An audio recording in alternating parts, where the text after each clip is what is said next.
Hi there, I'm Dr. Phelan. Welcome to this video. Today I'm going to share with you another video from my webinar questions answered series.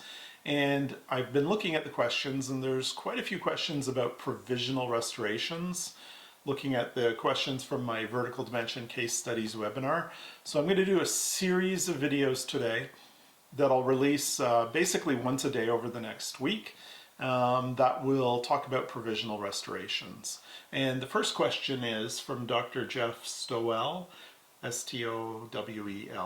So Jeff wants to know, are the provisionals cemented as a single, or in as single units or splinted? And you know, these cases were all full arch, full mouth type of cases, except case one, which had the upper anteriors being treated, but the lower full arch, the upper posteriors were left. But what I'll say is we could, create this whole full arch provisional, splint it together and cement it.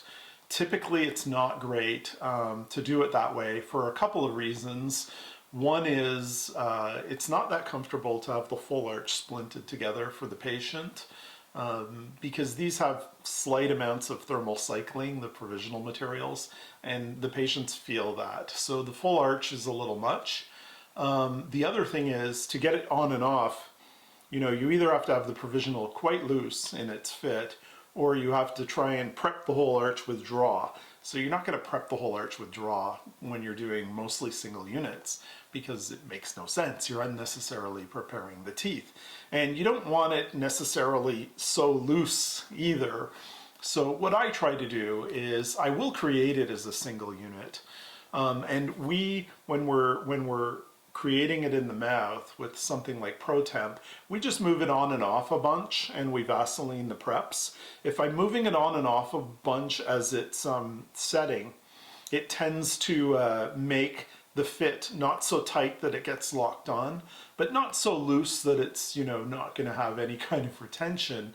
So it's kind of a trick that we use. Just as it's setting, I'm moving it on and off, on and off, on and off, on and off. And that tends to give me the balance between ability to remove and not making it so loose that I have an issue. But having said that, I've created it as a single unit splinted provisional. I section it, typically into 3 sections. So we'll have an anterior section and 2 posterior sections. Assuming all the teeth are there, I typically section it distal to the cuspids.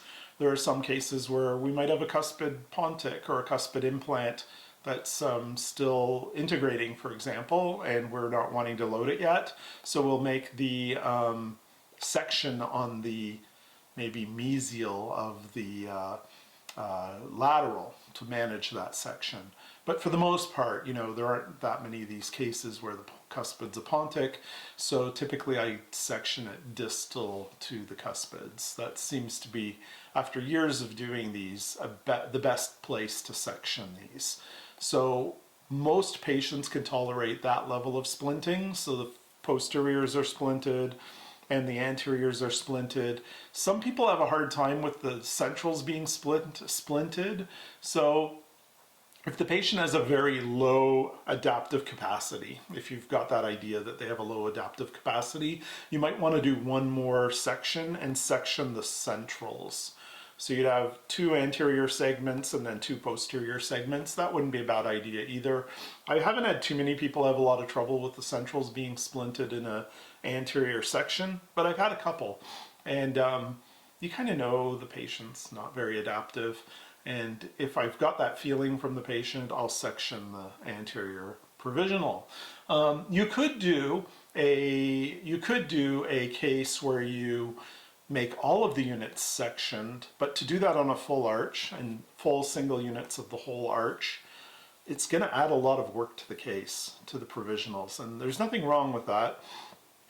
But it's going to require the provisionals to be so precise in the contacts and the occlusion so the teeth don't move, the prepared teeth don't move, that it throws off everything. I think some level of splinting is good just to lock all the preps where they were when you did the impression, which makes the seating of the case much more easy and predictable.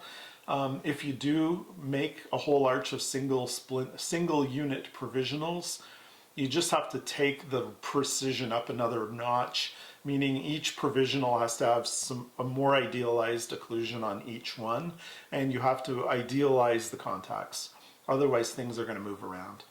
If you look at this picture, this case is 7 anterior units, and we had 2 bridges to start with, but the patient wanted to switch from bridges to dental implants and single units wherever possible. We had 2 missing teeth on the upper right, meaning the cuspid and lateral, and 1 missing lateral on the left.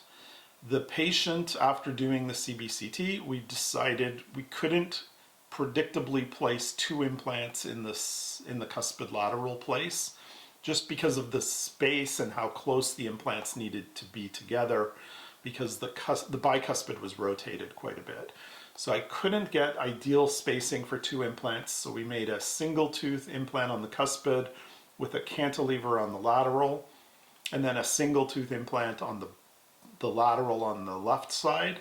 And because of this, I want to mature the gums around the provisional implant crowns. So because of this, I sectioned the whole thing.